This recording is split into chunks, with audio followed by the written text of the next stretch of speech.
Hey guys, Prowl 1701 here, and today we're reviewing The Mutants from the Third Doctor era on the Season 9 box set. First off, let's talk about Episode 6. First, I gotta say, the other security guard survived! I was fist punching the air. I love when, the kind of secondary characters like that do make it, because I liked both of the security guards in this story, the kind of two good ones. I really liked them a lot. They just had this likability to them. So when one of them died in episode 5, I was like, no! And I was so happy to see the other one make it. Not only does he survive, he saved Joe and the other scientist's life at one point by knowing how to get out of the radiation room. And he becomes acting captain of the sky base at the end. That's pretty cool. So I really liked that. I liked seeing the final transformation of the people from the planet, seeing Kai transform. The effect of him and his transformed final form is pretty cool with the different colors going on. It kind of reminds me of Light from Ghostlight. It's a really neat effect. It has this very much butterfly. It does bring to mind a butterfly, like a caterpillar turning into a butterfly. And the fact, he's kind of he has telepathy. He can, just talk mentally without having to raise his, open his mouth to speak. And he has all sorts of powers, the way he can just leave a room, the way he gets rid of the marshal. I love the fact the marshal got his. It's kind of a quick death, but I was happy to see him go. The guest cast has continued to impress me. I like the guy playing the kind of inquisitor type guy, the guy who was leading the trial against the marshal. The actor playing him does a really good job. And I liked it. He seemed like a fair man. He was going off evidence and listening to both sides. I mean, the marshal conned him, which you kind of see coming, but you can understand why the inquisitor would believe the marshal, because there just wasn't any proof. I thought he did a really good job. I really liked this story. It's really hard to know where to begin. A lot happens in this story. This story is definitely not dull or boring. There's always stuff going on in all 6 parts of this. For a first-time viewing, it's very well paced at 6 parts, in my opinion. Now, a lot of that is what's going to happen next, what's going to happen next, what's going to happen next. And being a 6-parter, it just throws so much more stuff at you. I remember episode 3 feeling like a third episode of a 4-parter, like it was setting everything up into its final pieces on the chessboard, so to speak. But then so many other things happen. It reminds me a lot of Colony in Space, where a lot of the main plot points of Colony in Space don't really start coming to the foreground until episode 4. And most of you guys know I like Colony in Space a lot. I think it's a very underrated story. I feel the same way with The Mutants. At least on first viewing, I find it a very underrated story. And I like the fact that with only 2 Pertwee stories I hadn't seen left, The Mutants and the Time Monster, that one of them has turned out to be such a nice kind of hidden gem, underrated gem. Now, I don't know what I'll think of it on second viewing. Now that I know everything that happens, I may find it overly long. I don't know. But I've really liked everything here. The guest cast can make or break a story, especially in these longer 6-parters, but they're very good here. They do a very good job.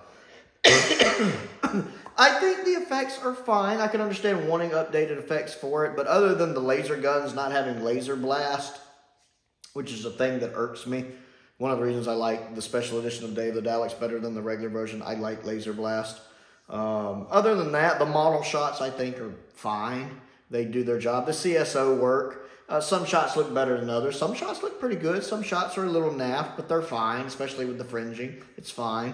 John is doing good. Katie is doing good. And as I mentioned in some of the other reviews when I was reviewing earlier episodes, I love having a John Pertwee story where he's away from Earth. There's no unit. There's no invasion. And I love those stories. I love Unit.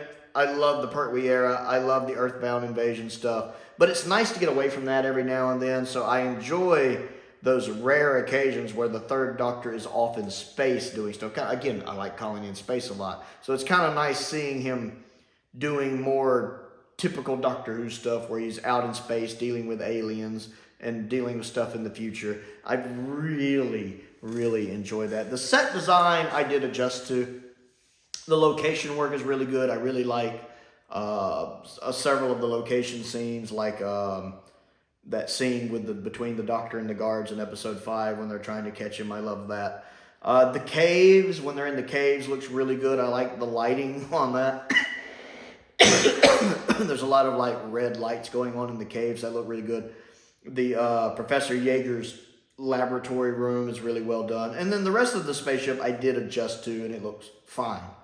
I really enjoyed the story, and learning that the mutations going on with the mutants is a natural cycle, and the fact that it's simply been slightly affected by the experiments, and some of them are triggered prematurely. That's pretty fascinating, actually. I think it's a really good story. And that's an interesting surprise for me, because I'm not the hugest fan of Dave Martin and Bob Baker's stories. Like, I think a lot of them are fine, and certainly watchable and enjoyable. I like Nightmare of Eden, which I know is just Bob Baker solo. But, like, they don't tend to do, like, classics, like ones that I think are just essential Doctor Who. They tend not to do that. And I'm not saying this is essential Doctor Who, but this is a better quality of story than I usually get from them, in my opinion. So when I found out they wrote it, I was kind of like, okay, this will probably be, middle of the road. That's kind of how I find their stuff, usually just kind of middle of the road. And I found myself, pleasantly surprised. Maybe going into this with not the highest expectations also helped. And I actually have decided I think I like the mutant designs. I mean, I do wish the eyes were a little more realistic, but the actual mutant design looks pretty good. The people in the costume do do a good job with it. So I like the mutants. I think it's underrated. On first viewing, I can say I liked it a lot more than I was expecting to, and I never found it running overly long. I think it's a testament to how much I liked it that every time I finished an episode, I was very much raring to go on the next episode. Each episode very much had me wanting to get to the next one. I was enjoying it so much. I wanted to see what happened next, and I think that's a strong testament to how much I was enjoying the story. So the Mutants, what do you think of it? Comment down below and let me know. Do you wish it had updated effects? Other things to do. Don't forget to click the like button and the subscribe button. That helps me out, and I certainly appreciate that. My goal in 2023 is to reach 1,000 subscribers, and we're almost at 900, so help me out with that if you would. I also have a Patreon if you would like to support me that way. There's a link to that down in the description below. That helps me keep the bills paid, and I certainly appreciate it. I want to give a shout out while I'm at it to some of my top tier patrons: Stephen Crane, Colin Coney, Finn Perkins, and Unknown289.